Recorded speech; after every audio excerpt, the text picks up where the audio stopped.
Kalau keriting ini mana nih Pak? Yang keriting itu keriting ini keriting nih, keriting kan keriting ke atas. Nah, keriting ke atas ya. Keritingnya. Nah, ini keritingnya. Kalau keriting ke atas penyebabnya? Trip Trip. sama trip ya. Kalau keriting ke bawah? Ke bawah kutu nih contohnya, keriting ke bawah.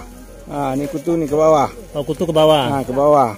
Nah, itu bedanya. Ini yang paling sulit dikendalikan dan menyebarnya itu sangat cepat. Kalau kena satu, kalau tidak dibersihkan, dia akan cepat menyebar kepada yang lain. Bisa yang kena yang muda sampai ke yang kecil-kecil. Ujung-ujungnya. Itu Pengasapan pakai atau rokok, itu apa gunanya Pak Wajarni? Untuk melihat populasi trip. Populasi trip. Oh gitu. Jadi asap itu fungsinya untuk Merangsang dia keluar dari dalam bunga. oh merangsang keluar. Oh gitu. Jadi inti daripada perawatan cabai itu adalah hama penyakit. Kalau hama penyakitnya bisa dikendalikan, itu boleh dikatakan 90% dikatakan berhasil. Nah, sudah bisa diharapkan buahnya. Nah, sudah bisa diharapkan hasilnya. Bisa untuk beli motor, bisa untuk beli mobil. Bisa beli rumah. Bisa beli rumah. Oke. Mantap.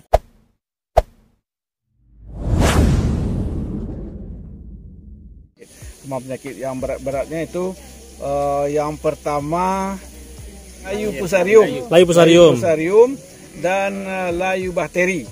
Yang pertama. Yang kedua setelah mulai berbuah, lalat buah. Kemudian antraknos. Antraknos pada buah berarti. Pada buah. Kemudian virus kuning. Ini yang paling berbahaya nih, virus kuning. Kalau sudah kena virus kuning, apalagi umurnya 1 bulan, tidak ada harapan lagi. Jadi kalau selamat dari virus kuning, selamat dari layu fusarium, layu bakteri, busuk buah, kemudian yang terakhir busuk buah kan terbagi dua, busuk buah karena lalat buah, dan kemudian busuk buah karena antraknos yang disebabkan oleh cendawan Coletrichum capsici. Kalau sudah selamat dari itu sudah berhasil, sudah bisa diharapkan buahnya. Nah, sudah bisa diharapkan hasilnya.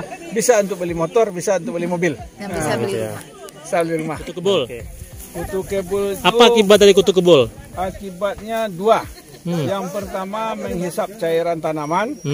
Yang kedua menyebarkan virus kuning. Virus kuning, virus Gemini kuning. Oh, seperti kayak vektor itu ya berarti ya? Vektor ya. Pembawa penyakit virus kuning. Yang ini contohnya. Ini kena penyakit virus kuning. Nih. Oh, kelihatan warna kuningnya daunnya. Itu warna kuningnya. Virus Gemini. Berarti pembawanya kutu kebul.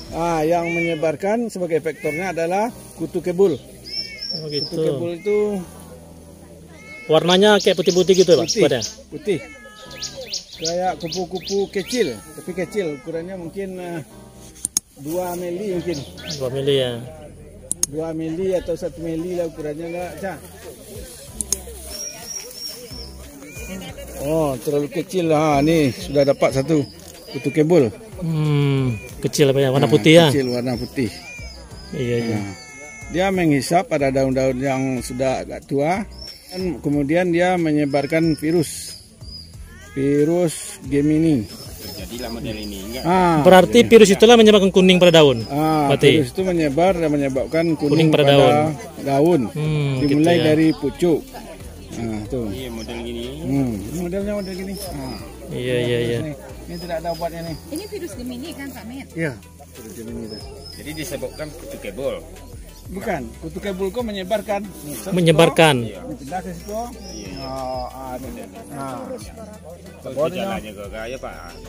Berarti virus ini dibawa oleh kutu kebul berarti gitu ya. Vektornya ya berarti ya. Pembawa ya. Pembawanya ini. Kalau terkena serangan Kalau keriting ini mana nih Pak? Yang keriting itu keriting ini keriting kan keriting ke atas. Keriting ke atas ya. Keritingnya. Ini keritingnya. Kalau keriting ke atas penyebabnya? Trip Sama trip ya. Kalau keriting ke bawah? Ke bawah kutu nih contohnya, keriting ke bawah. Ini kutu nih ke bawah. Oh, kutu ke bawah. Ke bawah. Oh, Nah, itu bedanya. Di bawahnya kutu. Nah, biasanya bersembunyi di bawah daun ini kutu. Hampir sama. Kutu ya? Hamanya kayak strip juga Pak. Kutu itu. Kutu. Ini mungkin sudah di apa nih? Hisap ya bagian bawahnya ya. Nah, bagian bawah itu kan ada tanda-tanda bintik ini dihisap. Iya betul tuh. Itu yang menyebabkan keriting cairnya sudah hisap. Ini mungkin hamanya sudah pergi nih. Karena sudah dikendalikan. Oh gitu ya. Ya. Hama lainnya Pak? Selain tungau dan trip? Hama lainnya untuk Yang umum biasa di tanaman cabai? itu hama lalat buah. Lalat buah? Lalat buah. Tapi di sini nampak jelasnya pada buah yang telah masak nih biasanya kalau lalat gitu. buah dia akan lunak berair. Lunak berair ya? Lunak berair. Di dalamnya biasanya itu ada seperti ulat. Ya. Itu merupakan Larva ya. Larva daripada lalat buah. Larva Mungkin seperti yang Bapak itu? Bukan? Oh, bukan. Bukan ya? Bukan. Ini kekurangan kalsium. Juga ada ini bercak hitam. Di apa? Mungkin ini semacam cendawan Cekrospora. Cekrospora ya. Cekrospora. Berarti penyakit. Itu diserang oleh trip. Trip. Jadi bunganya itu tidak jadi mekar.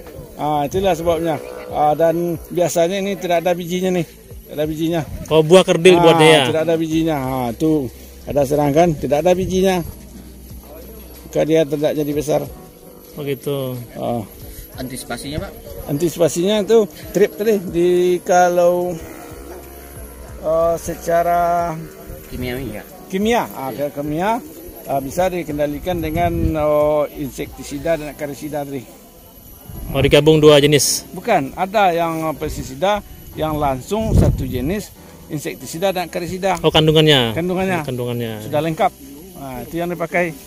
Gitu. Seperti Demolis kalau tidak salah. Agrimex, Alika bisa ya? Alika kalau tidak salah ya.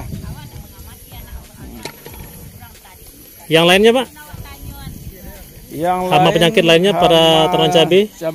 Umumnya ya? Yang menyerang yang sangat merugikan kepada petani adalah penyakit busuk buah yang kering, penyakit kerapak atau antraknos. Siangnya bersawa ya Pak? Siangui kalau sampai kumbuhnya itu disebabkan oleh cendawan ya. Ini? Ini cendawan Colectricum capsici. Ini. Gini. Cendawan nih. Colectricum. Ini ada kelihatan. Itu cendawannya. Ini yang paling sulit dikendalikan dan menyebarnya itu sangat cepat. Kalau kena satu, kalau tidak dibersihkan, dia akan cepat menyebar kepada yang lain. Bisa yang kena yang muda sampai ke yang kecil-kecil. Ujung-ujungnya. Itu ini terlalu cepat menyebar. Berarti penularan cepat berarti ya? Cepat penularannya. Ini sangat merugikan nih. Kalau ini sudah menyerang, itu berbahaya. Biasanya kalau ini sudah menyerang itu dilakukan panen mudah untuk menyelamatkan produksi. Begitu. Ya. Kalau sudah banyak menyerang. Yang ini ya, trip. Trip. Ini tidak ada biji dalam lagi nih. Tidak ada bijinya. Tidak ada bijinya biasanya. Gitu ya. Penyakit yang lain yang sangat ditakuti oleh para petani adalah mati layu. Mati layu itu ada dua penyebabnya. Yang pertama layu fusarium, yang kedua disebabkan oleh bakteri. Yang layu fusarium ciri-cirinya batang bagian bawah itu kering. Itu kalau dicabut kering, batang ke atasnya mati, itu layu fusarium. Kalau misalnya yang dicabut bakteri itu batangnya itu bawahnya itu basah dan bau busuk, berbau busuk, itu layu bakteri. Itu biasanya bisa menyerang sama yang layu fusarium dengan bakteri. Satu batang bisa kena yang lain, bisa merambat kemana. Penyebabnya Pak? Penyebabnya yang bakteri, yang fusarium Bisa dijamur ya berarti ya? Jamur. Jamur Jamur ya. penyebabnya. Pengendaliannya?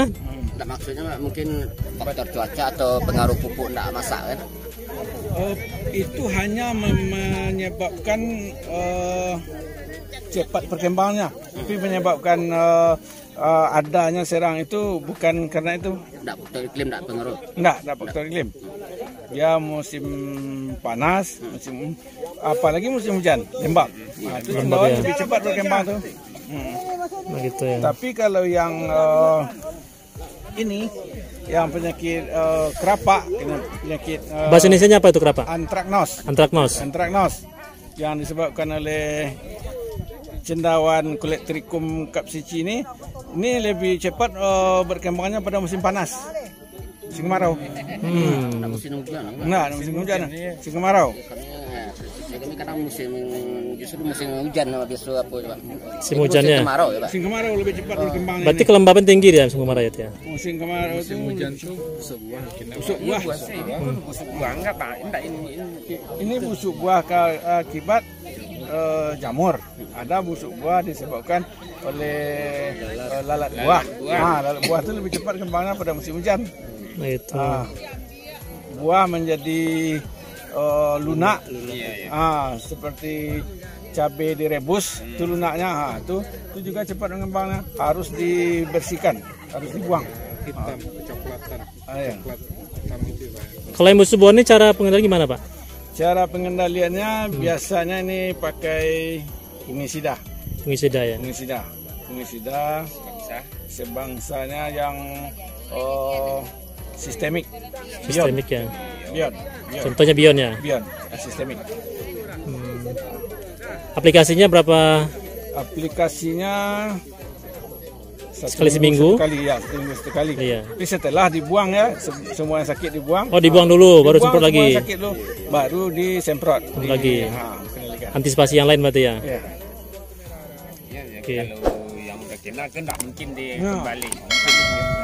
Terlalu sulit.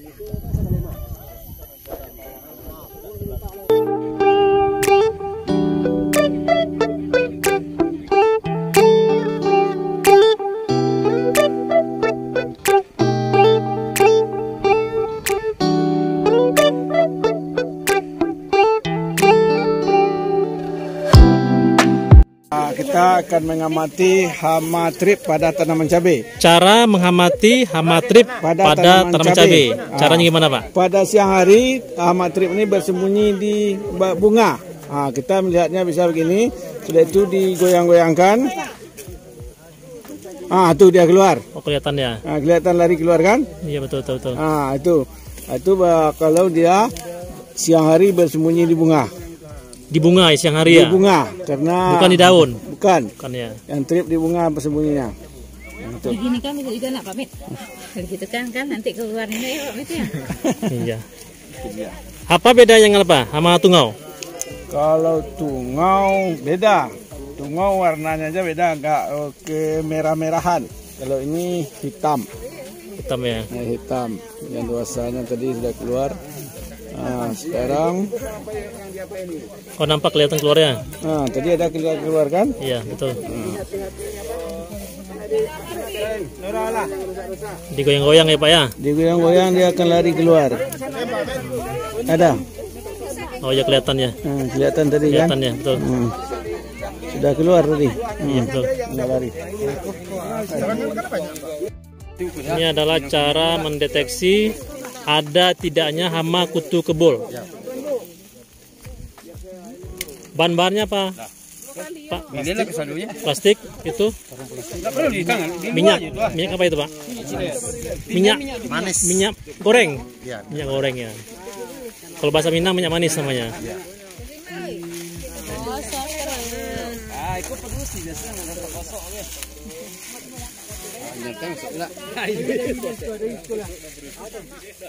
Pengasapan pakai asap rokok itu apa gunanya Pak Wizarni?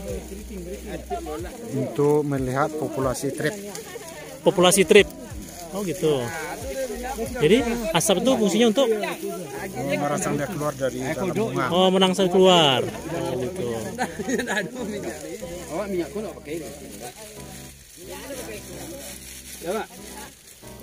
Jayu letuk kawak gue deh.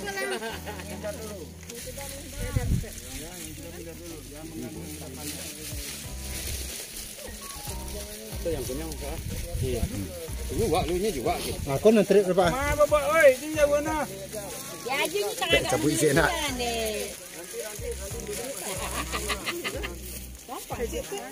Ini keluar. Keluarnya. Keluar ya. Kosannya dipangkas, yang keriting-keritingnya dipotong sampai Dipangkas habis. batang dahannya gitu.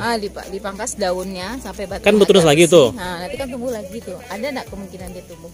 Masih bisa nggak? Mungkin tumbuh Pak. Oh, Kemungkinannya gitu. kemungkinan besar virusnya itu sudah menyebar di seluruh batangnya, di apanya tuh, di jaringan tubuhnya. Nah, di gitu. tubuhnya. Ya. Nah, di tubuhnya. Jadi kalau dipangkas percuma gitu ya. Pangkas tumbuh yang baru aja. Tetap kuning. Tetap akan kuning lagi. Kalau ini Pak, ini kan keriting. Keriting ke apa bawah. namanya? Hah? Ke bawah. Keriting ke bawah Nah, ini itu kutu daun tuh. itu kutu daun. Iya, kutu daun. Jadi kalau keritingnya ke bawah itu kutu daun. Kutu daun. Kalau keriting ke atas, trip. Trip. Kalau keriting ke atas, trip. Kalau keriting ke bawah, kutu daun bisa. Atau tungau. Tungau bisa. Kutu ini banyak macamnya. Ada juga yang lain. Begitu. Tungau, tuh keriting ke bawah. Kalau tanaman ini masih berumur 1 bulan, kena virus Gemini, Langsung cabut aja. langsung tidak ada obatnya lagi. Cabut. Nah, kemudian kalau ingin tanam juga pindahkan lubangnya. Pindah ke lubangnya ya. Atau bisa nggak dikocor atau sama tanah. triko dulu Pak Mit? Hah? Bisa nggak dikocor sama triko agak lebih banyak dulu di dalam tuh? Kan udah dicabut tuh, kita kocor sama triko agak lebih banyak. Masih bisa nggak dipakai? Karena kan nanti triko itu menyerang juga nanti, menyerang virus yang jahat atau kuman-kuman serta bakteri dan jamur yang jahat di tanah. Trichoderma itu tidak kuat dengan cahaya matahari, tidak kuat dengan suhu panas. Dia misalnya suhu kamar, Suruangan. suhu ruangan, dan suhu dalam kulkas, apa namanya itu. Jadi kalau di lapangan yang suhunya tinggi, dia lebih dulu kalah daripada melawan itu. Nah, itu akibatnya dia tidak tahan suhu panas. Apalagi panas siang ini mungkin 30 sampai 32. Tak tahan dia. Dia bisanya suhu kamar. Kalau untuk membuat kompos, jadi di komposter, itu kan ditutup, suhunya itu Kalau terjaga. diberikan sore atau malam hari mungkin enggak Pak? Kan suhunya agak relatif lebih rendah dibanding siang hari. Iya, tapi dia itu belum berkembang selama 1 malam itu, belum berkembang. Di besoknya dia sudah ketemu udara panas ekstrim, nah, dia tidak tahan. Nah, itu apanya? Mengenai mulsa ini fungsinya untuk apa sebetulnya Pak? Mulsa. Mulsa itu manfaat persamaannya untuk mencegah tumbuhnya siangan atau gulma. Gulma pertama. Pertama. Yang kedua untuk menahan tercucinya unsur hara atau pupuk. Gitu. Nah, jadi kalau hari hujan, kalau pakai mulsa, dia tidak hanyut unsur haranya. Yang ketiga baru bisa menekan pertumbuhan kutu dan tungau.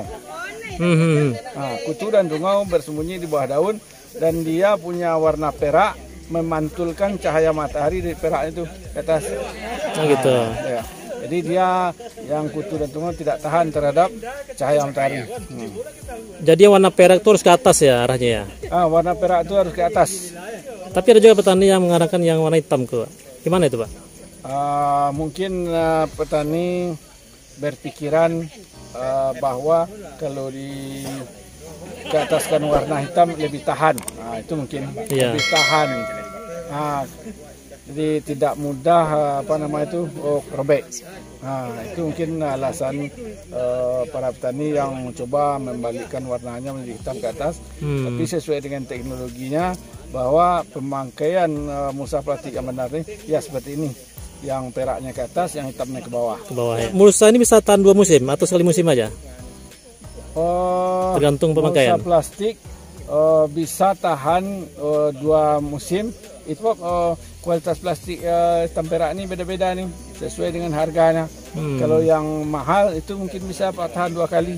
Kalau yang lebih murah itu 1 kali saja. Mungkin kalau kalau apalagi banyak yang mengganggu, contohnya kucing, anjing, itu lebih cepat habisnya itu, lebih cepat robek-robeknya. Iya. Bunga yang rontok disebabkan yang pertama kekurangan nutrisi, artinya kurang pupuk. Kurang pupuk itu bukan berarti pupuknya kurang, tapi pupuk ada di sana tapi tidak terserap oleh maka ada tanaman. Jadi kebutuhannya itu misalnya dia sebesar ini, dia bisa sanggup membesarkan buah misalnya 50 buah, sementara bunga yang terbentuk sudah 75.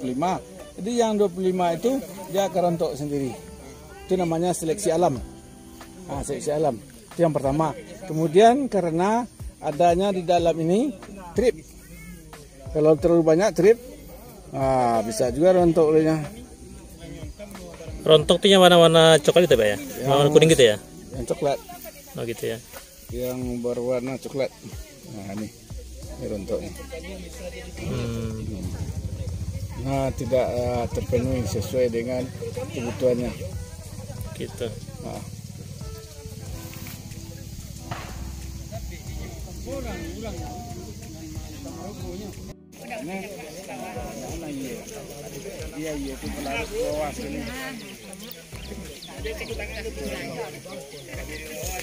Kalau pemupukan ini saya lihat ada lubang di mulsa bagian tengah ini Pak. Ini namanya pengecoran ya, apa namanya nih? Ini pupuk susulan. Susulan ya. Pupuk susulan nih. Pertanyaannya mana yang bagus, yang cair atau yang granular seperti ini Pak? Oh ini yang paling bagusnya. Musim panas itu lebih baiknya yang cair. Kalau musim hujan itu tidak apa seperti ini yang granular ini. Oh gitu. Dia kan tanahnya itu basah. Ya. Nah, dia akan mudah hancur. Gitu. Kalau musim panas, ini akibatnya ini tanahnya kering, pupuk dia diletakkan sana, tidak jalan dia, tidak jalan ke akar karena tidak ada air. Oh betul. Dia perlu air nih untuk hancur dan bisa menyatu dengan tanah. Menyatu dengan tanah, diserap oleh akar tanamannya gitu. Dia perlu air. Jadi intinya kalau musim hujan bagus granular, kalau musim panas cair bagusnya. Cair. Gitu. Cair bagusnya. Oh berarti harusnya dicairkan berarti ya? Dicairkan dalam ember. Ya. Itu direndam agak 2 malam, kemudian dikocok, kemudian dikocorkan. Dikocorkan ke tengah-tengahnya. Tengah mulsa ya. Karena diperkirakan akarnya ini sudah menyebar ke seluruhnya nih. Akar tanamannya, karena umurnya mungkin kalau begini ini umurnya mungkin sudah 70 hari nih. 70 hari ya? 70 hari, hampir 80 hari. Jadi kalau musim panas seperti ini sebaiknya dikocorkan. Kocor ya.